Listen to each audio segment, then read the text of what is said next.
Dickerson comes to bat, half crippled, can hardly walk, gets up to the plate, fouls off several strikes, works the count down to 3-2, and then backs up.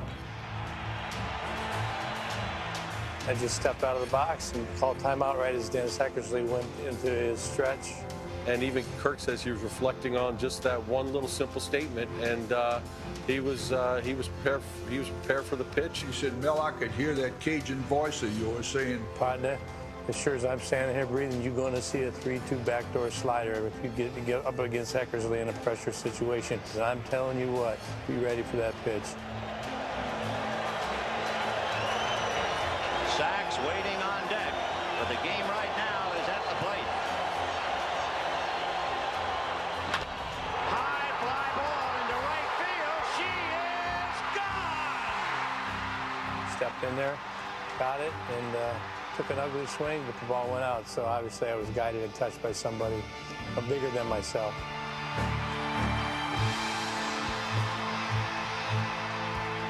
We weren't thinking home run.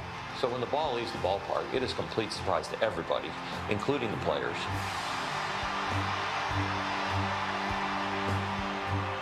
Hit him in the back once, hit him twice, just going to let go of him. And he said to me, "Backdoor slider, Joe." Oh, my God almighty. That's, gave me chills. I'm getting it now. In a year that has been so improbable, the impossible has happened. We're all pounding Kirk at home plate, including Mel in spirit, I'm sure. There can be no greater pressure than that. 50,000 people standing up, millions of people watching on television, and he remembered exactly what I said. He's going to come at you with a backdoor slider. And great athletes do that. And of course, he hit a home run, and we ended up. That took us right into the championship, and we won in 5 games. Got him. They've done it.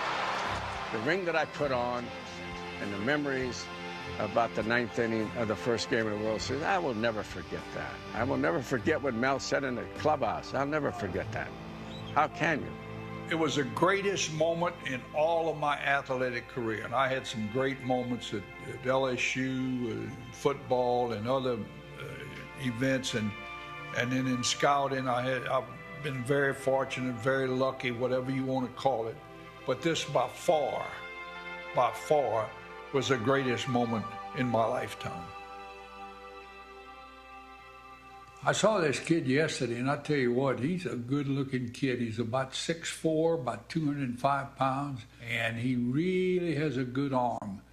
This is Mel's passion, is this game. And he's added so much, and I guarantee you he gets a lot out of it because he loves the game of baseball. He loves the players that play it. He loves the things that go around with the game, the people that are in it.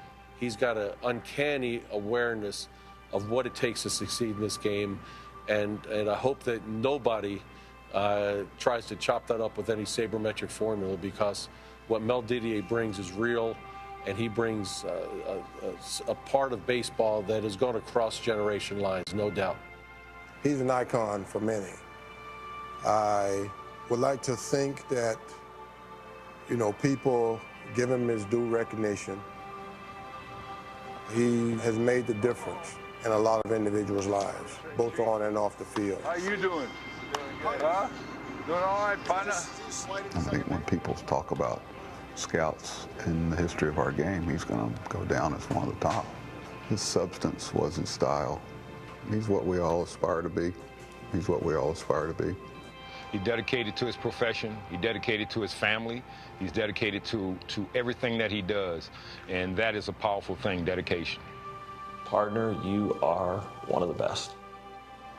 Some of the guys like Mel Didier, they go unnoticed, but he's been responsible for many historic moments in this game and touched many people to make sure that the game remains great and goes on and lives on forever. How we doing? Doing all right? Good. Huh? Atta boy. I've often said this to baseball people. They've asked me, well, when will you retire? When will you? I said, if my health is good and my mind is clear, I believe I can contribute. people think of with age and they say, oh, well, he's some old decrepit guy, blah, blah, blah, blah. But I don't feel that way. I feel like I just mentally and physically, I'm able to go longer, go harder than anybody. Okay, we'll be looking at you. All right. He would like to keep teaching and nurturing and advising as long as he can. I never tell Mel, it's time to hang up your cleats. As long as I see the passion, the energy, and I know in my heart that if he were asked to hang up his cleats, that would probably be the end of Mel Didier. Most people wake up and you don't want to get out of bed because you don't want to go to work, because they don't like their work. I like my work. I jumped up, I ran. I ran to my work, and I liked it. And that kept me going, and I know that over the long haul, nobody could ever say that I shortchanged them, because I gave it everything I had to get the player. And I've signed a lot of players in my lifetime that have been in the big leagues. I always thought that if I outworked everybody and I went harder around the next corner, I'm going to see a big league player.